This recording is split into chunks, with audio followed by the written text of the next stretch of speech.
Ma petite amie a organisé un voyage en famille, mais elle n'a acheté des billets que pour ses enfants. Quand je lui ai demandé où s'assierait ma fille, elle a haussé les épaules et dit qu'elle pourrait rester avec sa grand-mère. J'ai 42 ans, je suis en couple avec ma petite amie Cassandra, 39 ans, depuis un peu plus de 2 ans. Nous avons tous les deux des enfants de mariage précédents. J'ai ma fille Emma, 10 ans, et elle a 2 enfants, Tyler, 14 ans, et Mia, 12 ans. Pour donner un peu de contexte, mon ex-femme et moi partageons la garde d'Emma, mais je l'ai la plupart des week-ends et des vacances car mon ex voyage souvent pour le travail. Cassandra a la garde principale de ses enfants, et son ex les a un week-end sur 2. Je pensais que notre situation de famille recomposée se passait bien. Les enfants s'entendent raisonnablement bien. Des chamailleries normales entre frères et sœurs, mais rien de grave. Emma est un peu timide et plus réservée que les enfants plus extravertis de Cassandra, mais elle a toujours été respectueuse et essaie de s'intégrer. Je me suis toujours efforcé de traiter Tyler et Mia comme s'ils étaient mes propres enfants, en les emmenant à des activités, en les aidant avec leurs devoirs et en étant généralement présent dans leur vie. Cassandra a emménagé chez moi il y a environ 8 mois avec ses enfants. J'ai une maison de 4 chambres que j'ai achetée après mon divorce, donc tout le monde a son propre espace. Emma a sa propre chambre où elle séjourne quand elle est avec moi, décorée exactement comme elle le souhaite. J'ai toujours été ferme sur le fait que, même si Emma n'est pas avec nous tout le temps, c'est aussi très clairement son foyer. Quoi qu'il en soit, passons à la situation qui a conduit à ma petite vengeance. Il y a environ 2 mois, Cassandra a mentionné qu'elle voulait organiser un voyage de printemps en Floride. Ses parents ont un condo à Orlando, et elle pensait que ce serait amusant de visiter les parcs à thème pendant une semaine. J'ai trouvé que c'était une excellente idée et lui ai dit que je coordonnerais avec mon ex pour m'assurer qu'Emma puisse nous rejoindre toute la semaine, car cela coïnciderait avec une partie du temps habituel de sa mère. Cassandra a dit qu'elle s'occuperait de toutes les réservations, car elle connaissait bien la région et savait quel parc plairait le plus aux enfants. J'ai proposé de partager les coûts à 50-50e, mais elle a insisté pour couvrir les vols car elle avait beaucoup de points de fidélité à utiliser, et je pourrais m'occuper des billets pour les parcs à thème pour équilibrer. Cela me semblait juste. Au cours des semaines suivantes, elle mentionnait occasionnellement avoir réservé tel restaurant ou telle attraction, et je la voyais faire des recherches sur son ordinateur portable. J'étais occupé avec un projet important au travail, donc j'appréciais qu'elle prenne en charge la planification. Emma était aussi excitée, elle n'était jamais allée en Floride auparavant, et je l'ai surprise en train de regarder des vidéos YouTube sur les différentes attractions et manèges. À environ 3 semaines du voyage, je consultais mon calendrier pour programmer des réunions de travail et j'ai réalisé que je n'avais pas les détails du vol. J'ai demandé à Cassandra à quelle heure étaient nos vols pour bloquer les bonnes dates dans mon calendrier. Oh, nous partons à 10 h le samedi 13, retour le samedi suivant en soirée, a-t-elle dit nonchalamment. Super, peux-tu m'envoyer la confirmation? Je veux m'assurer que tout est bien dans mon calendrier, ai-je répondu. Elle a légèrement hésité. Je ne l'ai pas encore envoyé à mon email, c'est juste dans mon compte de compagnie aérienne. Quelque chose dans sa réponse m'a mis mal à l'aise.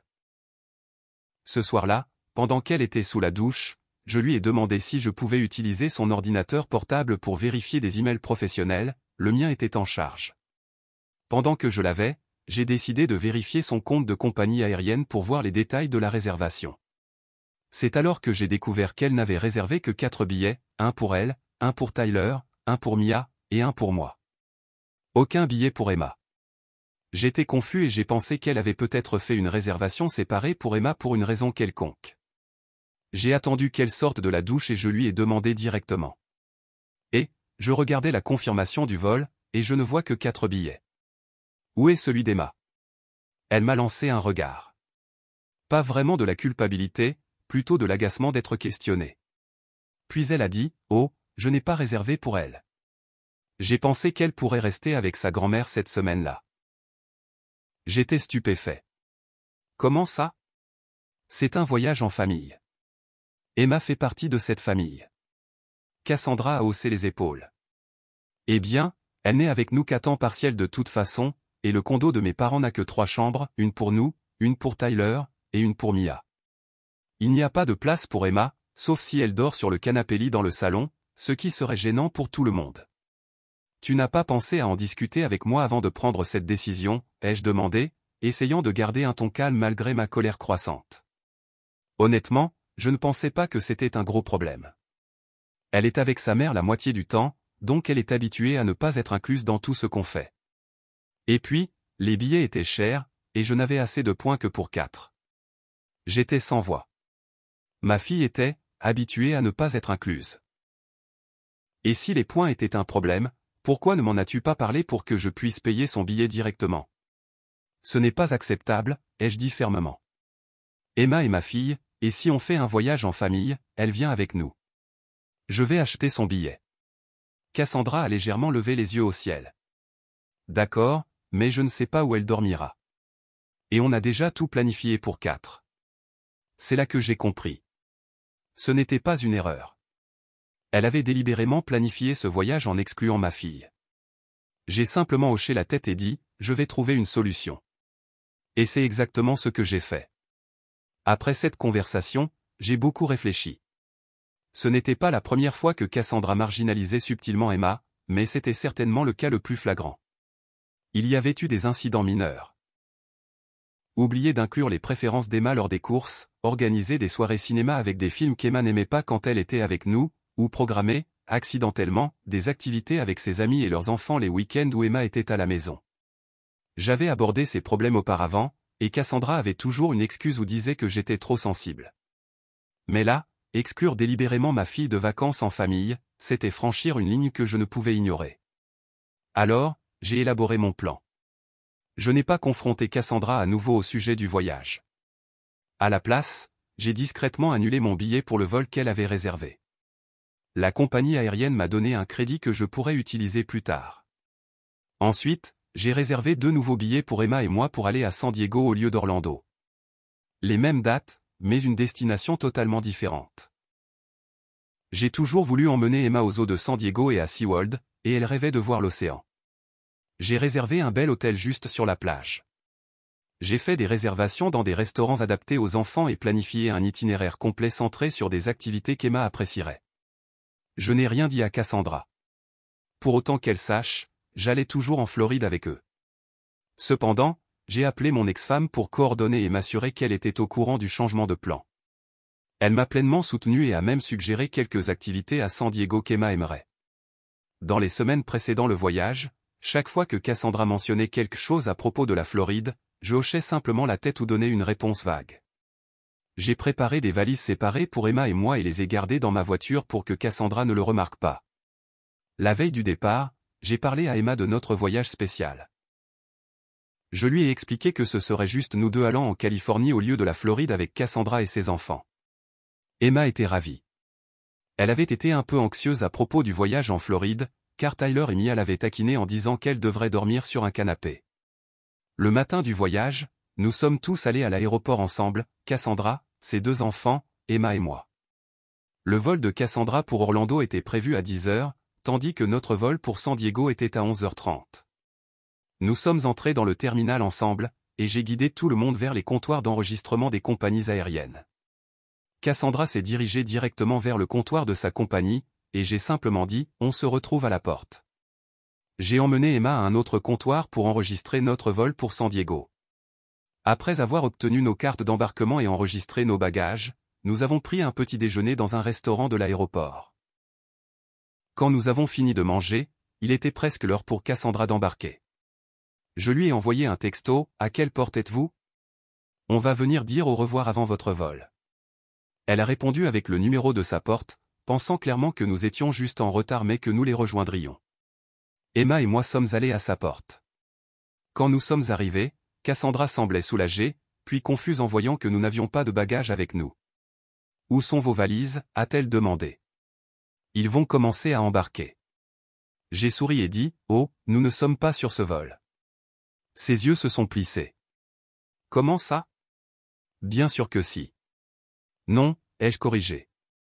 Emma et moi allons à San Diego.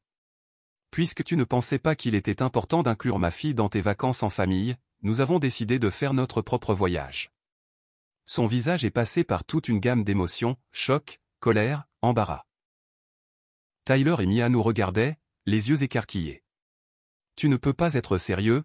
a-t-elle sifflé, essayant de garder sa voix basse alors que les gens autour commençaient à remarquer la tension. « Monte dans cet avion tout de suite. » « C'est impossible » ai-je répondu calmement. J'ai annulé mon billet il y a des semaines. Mon siège a probablement été donné à quelqu'un d'autre à ce stade. Et de toute façon, Emma et moi avons nos propres plans. Tu gâches tout, a-t-elle crié, sans plus se soucier de qui écoutait. Qu'est-ce que je suis censé dire à mes parents? Ils nous attendent tous. Dis-leur la vérité, ai-je suggéré. Que tu as délibérément exclu ma fille d'un voyage en famille et que tu pensais que ça m'irait. À ce moment-là, l'agent de la porte a annoncé le début de l'embarquement pour son vol. Cassandra a regardé frénétiquement entre la porte et moi, clairement tiraillée entre continuer la dispute et monter dans l'avion. On doit y aller. Lui a dit Tyler, visiblement mal à l'aise avec la scène. Cette conversation n'est pas terminée, m'a averti Cassandra. Tu me fais honte devant tout l'aéroport. J'ai haussé les épaules. Tu t'es fait honte toute seule en décidant que ma fille ne faisait pas partie de ta famille. Bon voyage.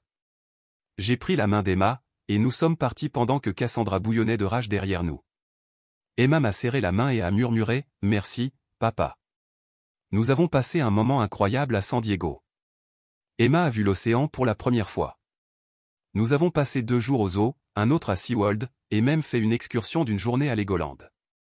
C'était probablement les meilleures vacances que j'ai eues, simplement parce que j'ai pu passer du temps de qualité avec ma fille sans que personne ne la fasse se sentir comme une intruse.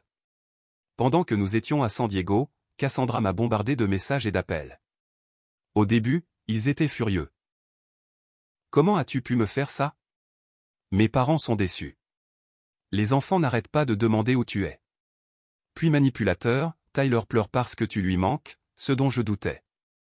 Et enfin suppliant, s'il te plaît, viens nous rejoindre. On peut arranger ça. J'ai répondu de manière minimale, envoyant généralement quelque chose de court comme « Emma et moi passons un super moment » avec une photo de nous à la plage ou au zoo. Quand nous sommes rentrés à la maison, j'ai découvert que Cassandra et ses enfants avaient prolongé leur séjour en Floride de quelques jours, probablement pour éviter la confrontation inévitable.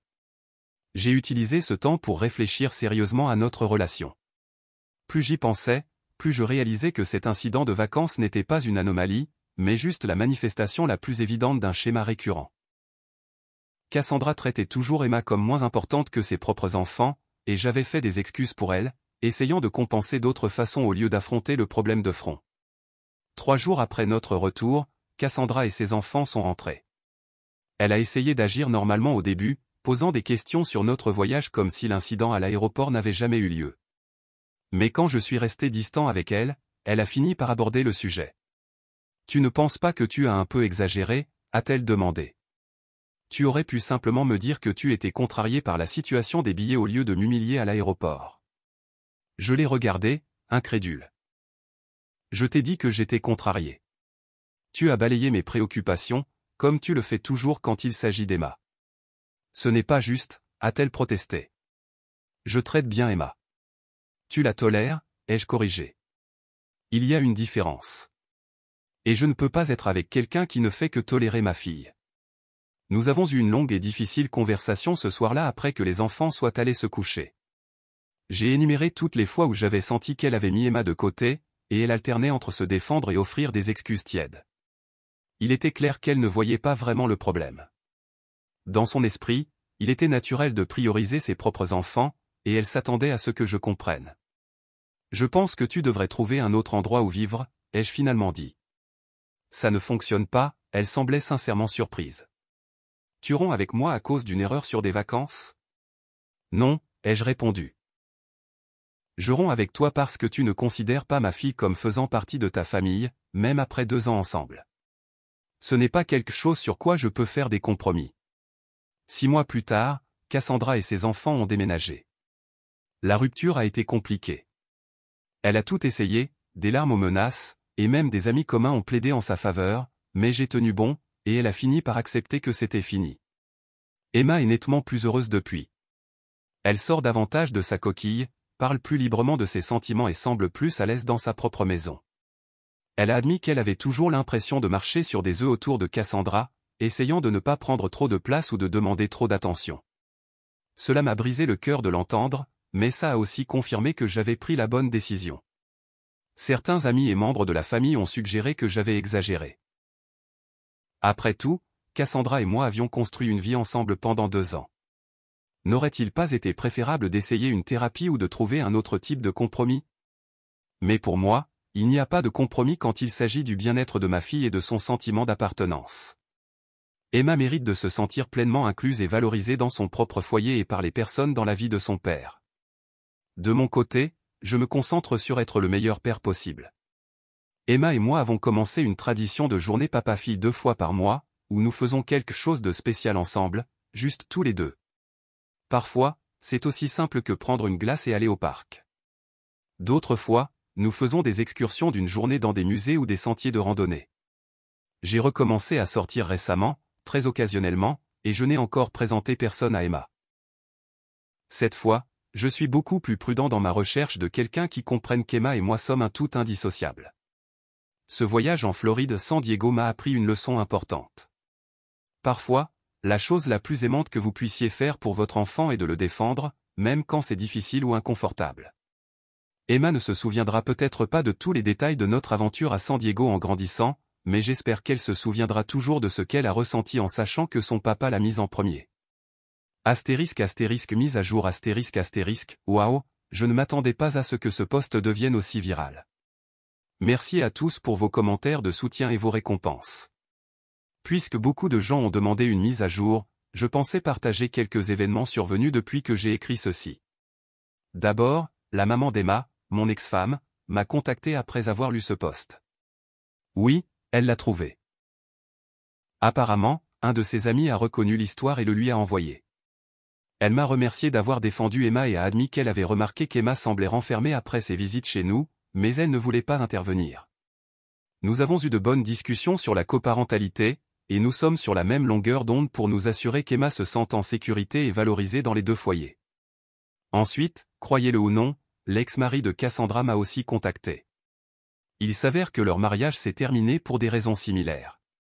Il a un fils aîné d'une relation précédente, et Cassandra ne l'a jamais pleinement accepté. Il a dit que lire mon post était comme un déjà-vu. Nous nous sommes retrouvés pour une bière et avons eu une conversation étonnamment thérapeutique sur toute la situation. En ce qui concerne Cassandra, j'ai entendu par des amis communs qu'elle raconte aux gens que j'étais irrationnel et contrôlant, et qu'elle a esquivé une balle en rompant. C'est ok. Les gens peuvent croire ce qu'ils veulent. Les personnes qui comptent connaissent la vérité.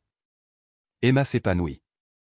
Sa maîtresse a récemment commenté qu'elle est devenue plus confiante et participative en classe. Le week-end dernier, elle m'a demandé si nous pouvions commencer à planifier un autre voyage, juste tous les deux, pour l'été prochain. Je pense à Yellowstone ou au Grand Canyon. Merci encore pour tout le soutien. À tous les parents solo là-dehors, continuez à mettre vos enfants en premier. Ils le remarquent, et ça compte. Édition beaucoup d'entre vous ont posé des questions sur Tyler et Mia. Plusieurs commentateurs ont exprimé leur inquiétude pour Tyler et Mia, se demandant si je suis toujours en contact avec eux ou si je leur manque. La réponse honnête est, oui, ils me manquent. Malgré tout, j'ai passé 2 ans à aider à les élever, et je me soucie de leur bien-être. J'ai essayé de maintenir un certain contact après la rupture. J'ai envoyé des cartes d'anniversaire, demandé à des sources amicales mutuelles comment ils allaient à l'école, etc., mais Cassandra a clairement indiqué qu'elle ne voulait pas que je les trouble avec une implication continue. Je dois respecter le fait que ce sont ses enfants, et je n'ai aucun droit légal sur eux. C'est l'une des parties les plus difficiles des ruptures dans les familles recomposées. Le parent non biologique perd souvent tout accès aux enfants avec lesquels il s'est lié. C'est douloureux, mais je dois me concentrer sur le fait qu'ils ont 2 parents biologiques qui les aiment et avoir confiance qu'ils iront bien. S'ils me contactent quand ils seront plus grands, ma porte sera toujours ouverte pour eux. Mais pour l'instant, je dois respecter les limites établies par leur mère, même si ça fait mal. Mise à jour finale un an après, cela fait exactement 1 an depuis l'incident à l'aéroport, et tant de choses ont changé. Je pensais partager une dernière mise à jour, en partie pour clore le chapitre et en partie parce que beaucoup d'entre vous continuent de m'envoyer des messages pour demander des nouvelles. Emma va incroyablement bien. Elle s'épanouit à l'école, s'est fait plusieurs nouveaux amis proches et a développé une nouvelle confiance qui me rend incroyablement fier. Nous sommes allés à Yellowstone cet été, et c'était encore mieux que San Diego. Elle planifie déjà notre prochaine aventure. Elle insiste beaucoup pour Hawaï, mais on verra. En ce qui me concerne, je vois quelqu'un de nouveau depuis quelques mois. Elle s'appelle Jonah et a un fils, Alex, 9 ans, qui s'entend à merveille avec Emma. La première fois que Jonah est venu dîner, elle a apporté un petit cadeau pour Emma, un journal avec le nom d'Emma gravé dessus, pas parce que c'était une occasion spéciale, mais simplement parce qu'elle voulait qu'Emma se sente incluse. C'était un geste si simple, mais ça signifiait tout pour moi. J'ai été très prudent dans cette relation, m'assurant d'aller lentement et de prioriser le confort des enfants avant tout. Mais jusqu'à présent, ça a été rafraîchissant d'être avec quelqu'un qui comprend instinctivement l'importance de faire en sorte que chaque enfant se sente également valorisé et inclus. Un développement inattendu, Tyler, maintenant 15 ans, m'a contacté via les réseaux sociaux il y a environ 2 mois. Il a dit qu'il manquait nos discussions et voulait savoir si nous pouvions rester en contact. Après avoir obtenu l'autorisation de sa mère et de son père, nous échangeons maintenant des messages occasionnels, principalement sur son intérêt pour la programmation informatique, quelque chose sur quoi nous travaillons ensemble. C'est une relation strictement mentorale, avec des limites claires, mais je suis heureux qu'il se soit senti à l'aise de me contacter. Cassandra et moi maintenons une distance cordiale. Nous nous sommes croisés plusieurs fois lors d'événements communautaires, et bien que les choses restent gênantes, l'animosité intense s'est estompée. Je pense qu'elle comprend enfin pourquoi j'ai fait ce que j'ai fait, même si elle n'admettra jamais qu'elle avait tort. La leçon la plus importante que j'ai apprise à travers tout cela est que les enfants sont incroyablement perspicaces. Ils remarquent quand ils sont mis de côté, même s'ils n'ont pas les mots pour l'exprimer, et ils remarquent aussi quand quelqu'un se bat pour eux.